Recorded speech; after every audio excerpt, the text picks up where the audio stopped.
नमस्कार, मैं G S Rawat. Welcome to our YouTube channel mission Margdarshan. तो जैसे कि हमने पहले बताया आपको, इसका मेन उद्देश्य, इसके main objectives which caters to the need of many, जैसे पेरेंट्स हैं, स्टूडेंट्स हैं, जॉब सीकर्स हैं। तो अब तक एक हम सेगमेंट ले रहे थे, that is civil services. It is incomplete, ये चलता रहेगा अलग अलग टॉपिक्स को लेके, लेकिन today we are entering into a new segment. आज हम एक नए सेगमेंट में आ रहे हैं, that is career counselling and guidance. बहुत कॉमन विषय है, बहुत कॉमन टॉपिक है। वी गेट मेनी पेरेंट्स, हमारे पास कई अभिभावक आते हैं ये कहने के लिए कि सर हमारे बच्चे को गाइड कीजिए, इसको क्या करना है इसके करियर के रिलेटेड और career oriented. So today's topic is on career counselling and guidance, right. This will be divided to many parts, क्योंकि काफी लेंदी कंपोनेंट है ये। तो आज हम 2 या 3 चीजों पर आज अमल करेंगे on career counselling and guidance, ठीक। और आज का जो मेन टॉपिक है, या करियर काउंसलिंग का जो मेन टॉपिक है, that is for 2 type of personalities. Number 1 parents के लिए है, जिनके बच्चे अभी अभी 12वीं कक्षा का एग्जाम दिया है, रिजल्ट इज आउट, तो उनको अपने करियर का चयन कैसे करना है, क्या करना है। And number 2 is of course for the students who have recently appeared for 12th class and the result has been there, और ये बच्चे अभी बहुत जल्द कॉलेजों में एडमिशन लेने वाले हैं, BA, BCom, BSc और whatever it may be, including the professional courses, ठीक। तो चलिए आज का पहला टॉपिक है what is career counseling। बहुत किताबें पढ़ी हैं मैंने, आप लोगों ने भी पढ़ा होगा, लेकिन थोड़ा सा जो मेरा पर्सनल एक्सपीरियंस है, it goes little bit it deviates, ये थोड़ा सा बाहर है पर्सनल एक्सपीरियंसेस के बेसिस पे। तो I am going to tell you practically what is career counselling and guidance. जो विषय है पहले इसके बारे में जानना जरूरी है कि ये क्या चीज। अक्सर क्या होता है, कोई भी इंस्टीट्यूशंस या कोई भी कॉलेज या यूनिवर्सिटी या कोई भी कोचिंग इंस्टीट्यूशंस, फॉर एग्जाम्पल अगर वो इंजीनियरिंग की तैयारी करा रहे हैं तो बच्चों को बहुत अच्छा गाइड करते हैं इंजीनियरिंग पे। कोई इंस्टीट्यूशंस है, कोचिंग इंस्टीट्यूट जो मेडिकल की गाइडेंस देता है, मेडिकल की कोचिंग कराते हैं, तो दे गाइड यू अबाउट मेडिकल। कोई भी आईएएस रिलेटेड कोचिंग इंस्टीट्यूशन है तो वो आपको गाइड करते हैं रिलेटेड टू आईएएस, राइट। और इस तरह से विभिन्न इंस्टीट्यूशंस होते हैं for any other competitive examination, ठीक है। मेरा मेन टारगेट है बेसिकली, आप जो कराना चाहते हो बच्चे को, चाहे वो मेडिकल हो, चाहे इंजीनियरिंग हो, चाहे CSS SW हो और इंडियन आर्म फोर्सेस हो या IAS हो, that is not career counselling. Career counselling है बच्चा क्या करना चाहता है, व्हाट द स्टूडेंट वांट्स। हालांकि इसमें कई पहलू हैं, जैसे कि अभी बच्चे को कैसे पता चलेगा कि उसको ये करना है, if is to junior like 6th 7th 8th class या 9th 10th क्लास में। अभी हम उस टेक्निकल एरिया की बात नहीं कर रहे हैं, अभी हम बात कर रहे हैं कि सबसे पहले बच्चे से पूछिए कि उसको क्या करना है। 11वीं 12वीं में बच्चा इतना बच्चा नहीं होता है, he is senior enough, he is clever enough, he is intelligent enough, काफी तेज दरार होते हैं आजकल के बच्चे। तो उनको पूछिए कि आपको क्या करना है, ठीक है। सो फॉर एग्जाम्पल एक लड़की कह रही है कि सर मुझे हीरोइन बनना है, मुझे एक्ट्रेस बनना है, तो आपको ये बताना पड़ेगा कि बेटा how to enter this entertainment world, how to enter the फिल्मी वर्ल्ड, आप कैसे उस इलाके में जा सकते हैं and you can be successful. कोई लड़का कहता है मुझे सचिन बनना है, मुझे धोनी बनना है, रोके मत, उसको बोलिए, उसको ले जाइए काउंसलर के पास और उनको बोलिए कि मेरे बेटे को क्रिकेटर बनना है। तो let us take our childrens, let us take the students towards the world of cricket, क्योंकि उसका इंटरेस्ट है, उसका शौक है। जिस चीज में उसका इंटरेस्ट और शौक है वहां कामयाबी ज्यादा मिलती है। लेकिन आप जबरदस्ती उसको, अगर कोई बनना चाहता है सिंगर, आप उसको कह रहे हैं कि नहीं you just prepare for IAS, if anybody is not interested in becoming an engineer, आप जबरदस्ती उसको क्यों बोल रहे हो कि तू फिजिक्स केमिस्ट्री मैथ्स ले और तू इंजीनियर कर। So according to my experience this is not career counselling, ठीक। तो पहला पॉइंट है कि what is career counselling. Career counselling is not what you, आप क्या थोप रहे हैं उस पर, ये करियर काउंसलिंग नहीं है। What he want to be, जो वो बनना चाहता है उसी रास्ते पे उसको आगे ले जाइए। This is the best career counselling, ठीक है। बाकी कई चीजें मैटर करती है इसमें, अभी तो इंटरेस्ट है उसका, लेटर ऑन हम उसको एप्टीट्यूड भी जज करेंगे कि उसके लायक है भी कि नहीं, तो उसको उस राह पे ले जाइए। पेरेंट्स उसको काउंसलिंग कीजिए, टीचर्स को आजकल इस तरह की काउंसलिंग देनी चाहिए बच्चों को। तो दिस इज करियर काउंसलिंग। बाकी प्लान बी तैयार रखिए, if not this then what. Plan C तैयार रखिए, if not this then what. That was point number 1, what is career counselling and guidance. तो हर एक जो हमारे टीचर्स हैं, प्रोफेसर्स हैं, इवन काउंसलर्स हैं, they should tell the students at early stage कि करियर काउंसलिंग क्या है, उसको बताएं बच्चे को। ठीक, दैट्स नंबर 1। ये अनुभव के बेसिस पर है, बुक में लिखा हुआ है वो भी अच्छा होता है, लेकिन ये प्रैक्टिकल इंफॉर्मेशन दी जा रही है आपको, right. Number 2, at what stage you need career guidance and counselling. तो इसके लिए 4 स्टेजेस हैं। Number 1, after class 10th। Number 2, after class 12th। Number 3, after graduation, BA, BCom, BSc or BBA or whatever it is.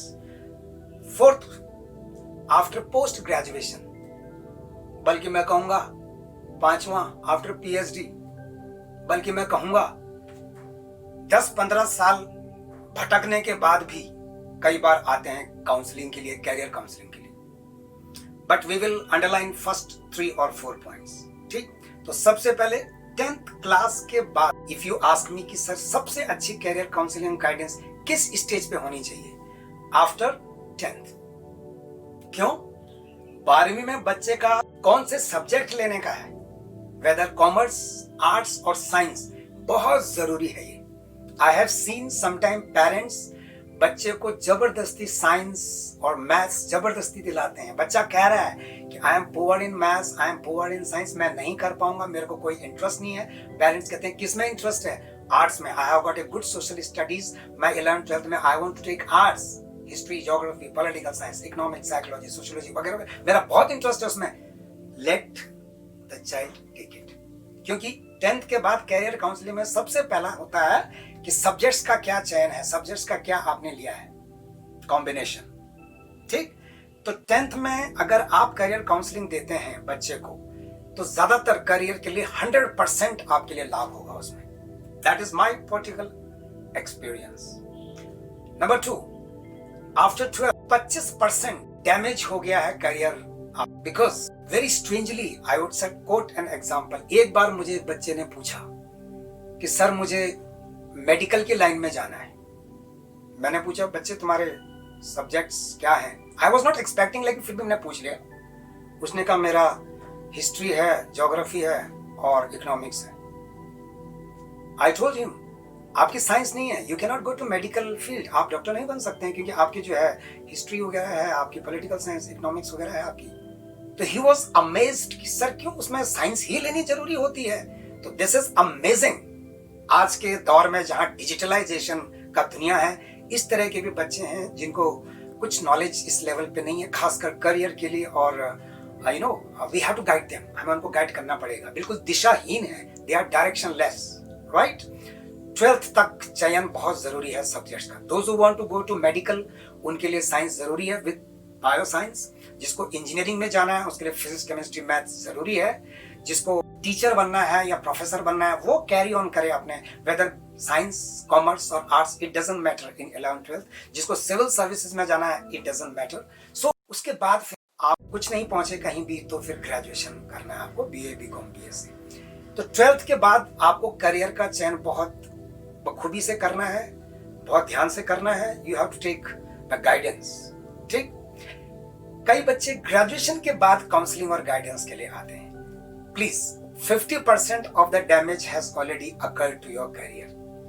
Because अगर आपने science लिया है BSc में, तो जाहिर है कि आपने 11th 12th में इंजीनियरिंग या मेडिकल की कोशिश करी होगी, नहीं निकले, कोई बात नहीं, you are continuing with BSc। कई बच्चे कॉमर्स के होते हैं, वो उनका क्लियर होता है कि मुझे चार्टर्ड अकाउंटेंसी में जाना है, मुझे कंपनी सेक्रेटरी में जाना है, I have to go to ICWA, और मुझे MBA करना है, और मुझे LLB करनी है। तो वो बिल्कुल क्लियर कर दिया उन्होंने। ठीक है, तो उसी तरह से उन्होंने 11th 12th में सब्जेक्ट लिए, उसी तरह से उन्होंने अपनी ग्रेजुएशन करी, and further they are ready for that particular competitive exams और प्रोफेशनल एग्जाम। ठीक, और तो कई बार हमारे पास स्टूडेंट्स आते हैं, दोस्त और PG पोस्ट ग्रेजुएट्स, वो पूछते हैं सर हमें क्या करना है बताएं। Certainly as a teacher, as a mentor, we have to guide them, हमें उनको गाइड तो करना ही पड़ेगा। लेकिन please this is for the parents, this is for the teachers and this is for the students. 10th के बाद सबसे अच्छा मौका है पहला फेज ऑफ कैरियर गाइडेंस का। कौन से सब्जेक्ट लेने हैं चुन के लीजिए। आगे क्या लाइफ हो सकता है आपकी 11th 12th के सब्जेक्ट्स पर निर्भर हो। चलो 12वीं तक 11th 12th में गलती हो गई कोई भी सब्जेक्ट का, आपने जो ग्रेजुएशन में सब्जेक्ट लिए हैं दैट मैटर्स। फॉर एग्जाम्पल अगर आप सिविल सर्विस की तैयारी करते हैं, आप CAPF की तैयारी करते हैं, आप CDSE की तैयारी करते हैं, तो इसमें ज्यादा मैटर नहीं करता है कि आपके साइंस हैं या आपके कॉमर्स हैं या आपके आर्ट्स हैं, until and unless it is a technical cadre which you are going to join later on. Technical cadre के लिए of course you need science, और जैसे आर्मी में डायरेक्टली रिक्रूटमेंट भी है बीटेक का, राइट? तो इसमें कोई फर्क नहीं पड़ता, लेकिन ये सब्जेक्ट मैटर करता है। This is very very important. So my question was, at which stage is career counseling and guidance important? तो my dear friends, सबसे पहला स्टेज 10वीं के बाद। तो अभी हाल ही में जिन बच्चों के 10वीं के एग्जाम हो चुके हैं वो 11th 12th में जरा ध्यान दें कि उनको कौन सा सब्जेक्ट लेना है। 10th के बाद कोई भी प्रोफेशनल कोचिंग नहीं होता है या प्रोफेशनल जो है इंस्टीट्यूशन होते हैं, 12th के बाद ही सब कुछ खुलते हैं, लेकिन तैयारी पहले से ही करनी है आपको, राइट? और उसके बाद जिनका यहाँ 12th हो गया है, this is very very important time to select your career. करना क्या है? कुछ बच्चे तो कर चुके हैं जिन्होंने 10th के बाद सोचा कि हमें इंजीनियर और डॉक्टर बनना है, तो दे हैव ऑलरेडी सेलेक्टेड। कई बच्चे जो कॉमर्स बैकग्राउंड से हैं, दे हैव ऑलरेडी सेलेक्टेड कि they have to join this type of particular field. लेकिन कई बच्चे अभी दे आर इन डिलेमा, ठीक? तो सबसे अच्छा टाइम है 10th के बाद सोचने का कि क्या बनना है। 12वीं के बाद कुछ डैमेज हो चुके हैं। ग्रेजुएशन के बाद अकॉर्डिंग टू मी 50%, क्योंकि 3 साल आपका कॉलेज में, मैं नहीं कहता हूं कि वो वेस्टेज है, लेकिन कॉम्पिटिटिव एग्जाम के लिए वो वेस्टेज है। ग्रेजुएशन के साथ अगर आप करते हैं BA BCom BSc, तैयारी करते रहिए आप कंपटीशन की, और whatever you want to be in. और PG में हालात काफी बिगड़ जाते हैं। आपने मास्टर्स डिग्री अगर आपने इंग्लिश लिटरेचर में किया है तो ओबियसली हम ये लेके चलेंगे कि आपने UGC नेट का एग्जाम देना है, आपने फॉर लेक्चरर्स या आपने टीचर्स या प्रोफेसर्स के लिए आप आगे जाएंगे, यू विल डू MPhil और PhD, दैट्स क्लियर। वो कंपटीशन के एग्जाम के लिए कोई बुनियादी ढांचा नहीं है, वो सिंपल है, graduation in any subject from any damn university which is recognised, that's is for the competition, right? तो आज हमने 2 चीजों पर बात करी। Number 1, what is career counselling. जो बनना है, cricketer, singer, basketball player, hero, sculpture, you want to be a mountaineer, go ahead. हम आपको बताएंगे कैसे बनते हैं एक पर्वतारोही। सचिन तेंदुलकर क्या बुरे हैं? पॉलिटिशियन बनना है, जाइए प्रधानमंत्री, कोई बुरे हैं? योगी आदित्यनाथ जी बुरे हैं? नो फील्ड इज बैड, लेकिन कभी कभी देखा जाता है कि पेरेंट्स भी और टीचर भी बच्चे पे थोपते हैं कि तुम ये करिए। नो, 50% बच्चा वहीं पे डैमेज हो गया साइकोलॉजिकली, क्योंकि फिर तुमने उसका रास्ता भटका दिया। Make him a natural career oriented child. Natural जो है उसमें उसी को आगे बढ़ाइए, उसी को सपोर्ट करिए, उसी को मोटिवेट करो। देखिए 100% रिजल्ट आते हैं। इफ सचिन तेंदुलकर जी अगर सिविल सर्विस की तैयारी करते तो शायद, पता नहीं कोई जानता कि नहीं जानता उनको, बट ही हैड, उनके पास में बल्ला घुमाने का जो सलीका था, जो तरीका था, जो एप्टीट्यूड था, he is a master blaster. I am just giving a simple example. और भी कई इलाके हैं, ठीक? तो आज के वीडियो में आपको ये इंट्रोडक्शन 2 टॉपिक्स में हमने किया कि किस स्टेज पे लेना चाहिए अगर मेरी बात माने। Number 1 at 10th class, after 10th class, और मैक्सिमम 12th क्लास के बाद। कॉलेज यूनिवर्सिटी के बाद काफी तकलीफ होती है, हम लोग झेलते हैं, क्योंकि 3 साल जो कॉलेज में आपने दोस्तों के साथ गुजारा है, तो पूरा का पूरा जो मेंटल जो आपका मेकअप है वो चेंज हो गया है। So it is very difficult for the teacher to again bring you on the right path. आते हैं बच्चे राइट पाथ पे, लेकिन काम थोड़ा मुश्किल होता है। अगर जल्दी आ जाए 12th के बाद तो बेहतरीन होता है हम जैसे लोगों के लिए, ठीक? अगली वीडियो में पार्ट 2 में हम बात करेंगे what are the different career options, कौन कौन से करियर ऑप्शंस हैं, और फिर हम बात करेंगे क्या एप्टीट्यूड चाहिए उनके लिए। इंटरेस्ट तो ठीक है, थोड़ा एप्टीट्यूड भी जरूरी है। और उसके बाद क्या होता है एक competitive examination, taking from civil services to the SSC's clerical grade, ठीक? तो अभी के लिए इतना ही काफी। बने रहिए हमारे साथ, we will be discussing in the part 2, ठीक? ओके देन, नमस्कार, जय हिंद।